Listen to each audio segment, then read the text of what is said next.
All right, well, first let's talk about Jen Psaki there, Congresswoman Mace, trying to blame Republicans for defunding the police. I mean, I guess you guys deserve a round of applause. Somehow the Republican Party has infiltrated the Oakland City Council, the Minneapolis City Council, the Atlanta City Council. All this time, I guess you guys had GOP operatives in there and nobody knew it.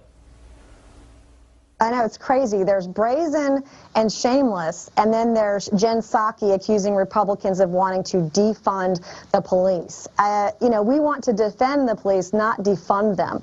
And they are backtracking with this infrastructure package, trying to throw everything in it to make us look bad. But I got to tell you, Thursday, Friday, and Monday, we received 3 different messages in 3 different days regarding the supposedly bipartisan infrastructure package. And so I don't know what they're doing. I don't even know if they know what they're doing. But Republicans aren't going to get behind a bill that's tied to budget reconciliation, more spending, never-ending spending, and the highest tax increase, tax hike ever seen in American history. We just can't get behind that deal. Yeah. Well, Congressman Buck, I want to take a closer look at that Jen Psaki soundbite again. We heard one from Emerald here. Here's another spin on it.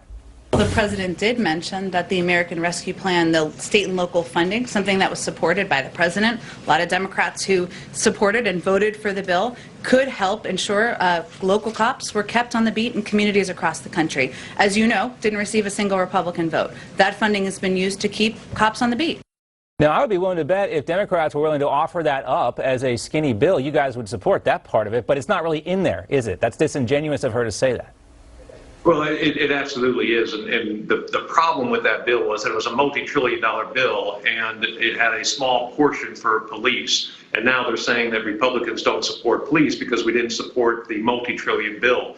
It's absolute nonsense, and the problem that Democrats have is that they are being labeled because of the activities in various city councils, as well as members of Congress who have called for defunding the police. They are rightly being labeled as the party who wants to defund police. If they want to offer a bill, a small bill, to help local police departments, absolutely, they'll get Republican support on that. I personally don't know that Republicans should be supporting at the national level what happens in state and local jurisdictions, but we certainly will be out in our own districts supporting the police and making sure that they have appropriate funding. Yeah, no, it's an important distinction. I mean, we've seen, communities that do need additional resources when it comes to law enforcement, but Republicans certainly don't support a federal law enforcement approach, at least not from the Biden administration, other than the Department of Justice, and we know what's going on there. I want to talk to you, Congresswoman Mace, about Nancy Pelosi and her desire to create this 13-member panel to investigate January 6th. We heard Congresswoman Maxine Waters from over the weekend saying that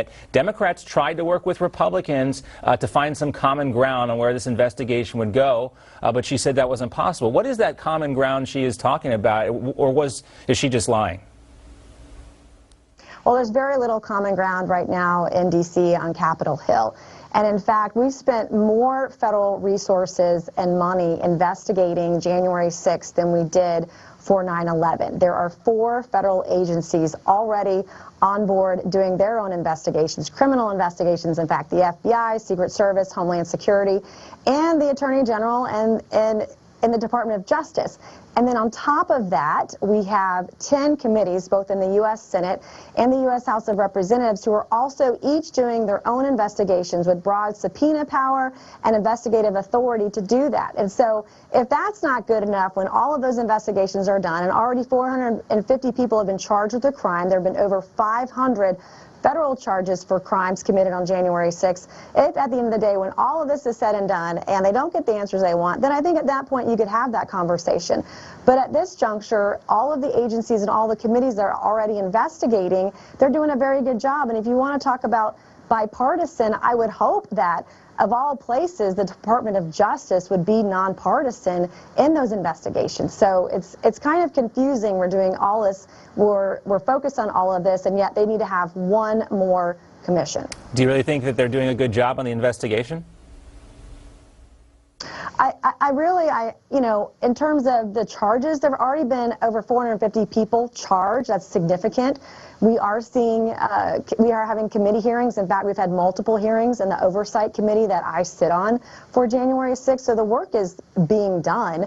And I think everyone's doing their part for it. To have another commission with 13 people led and guided and put together by Nancy Pelosi, I think that it's too much. It's overkill for all the other resources we're devoting to this effort today. And I ask that question because we've almost been conditioned as Americans to, watching episodes of CSI, like there's going to be, cut and dried information, everything's going to be clean and packaged, and we're going to get this, thing that's going to be obvious to everyone actually what happened. And we're learning that that's not quite the case here. This is going to take some time to investigate. What do you think, Congressman Buck? Do you think the investigation, are you happy with what you're seeing from the Department of Justice and the FBI so far when it comes to their investigation into this?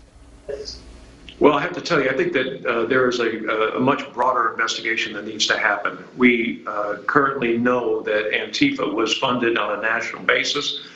We don't see any indictments. We don't see any charges of what happened in the summer of 2020. We don't see the Department of Justice moving in a coordinated fashion with state and local authorities to investigate those issues. If you want to talk about political crime and you want to talk about giving Americans some assurance that crime in their communities is going to go down, it's not an isolated incident on January 6th. It is the pattern of conduct that we've seen over time throughout this country, really, not just in Portland, but throughout the country from these radical socialists that are really bent on destroying property and killing humans. Yeah, you used to hear the FBI director for Christopher Wray talk about that as part of this discussion about what he considers DVEs, which is domestic violent extremists, his terminology. But now, he has stripped away all that kind of talk of Antifa and these other leftist organizations from that broader conversation. So that hasn't happened. Let's also talk, too, about these big tech bills. I'm going to go first to Congressman Buck on this, and then we'll go back to Congresswoman Mace, because, Congressman Buck, you do support these House Judiciary bills that are coming out of the committee there. But I wanted to ask you about what happened yesterday. The New York Times headline saying that the antitrust case against Facebook crumbles. A federal court said that the FTC did not prove Facebook maintains a monopoly. What's your reaction to that?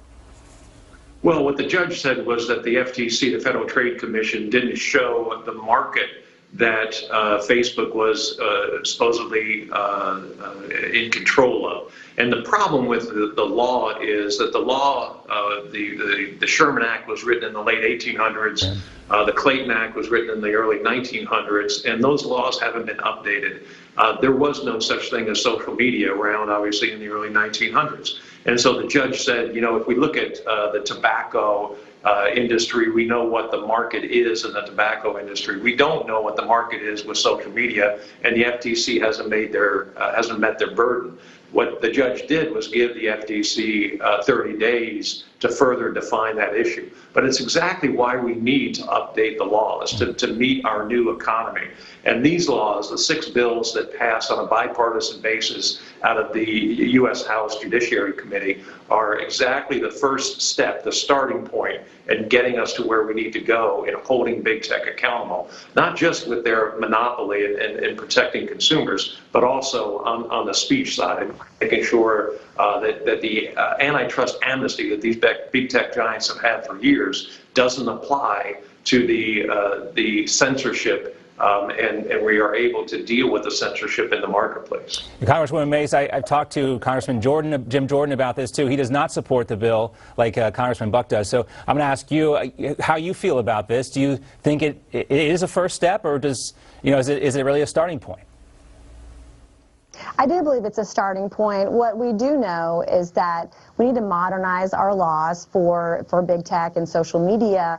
And we do know that big tech and social media is stacked against conservatives. In my own campaign for Congress in November, a week before the election, my ads on Facebook were pulled for 15 hours in a very critical time in a swing district in a heated race, one of the top races last year where Republicans flipped a Democrat seat. We also see conservatives all the time being banned or temporarily banned from social media, whether that's Twitter or Facebook. They've banned former President Trump for the next few years, but then leave communist China on Twitter as they're advocating for genocide against Muslims in their own country.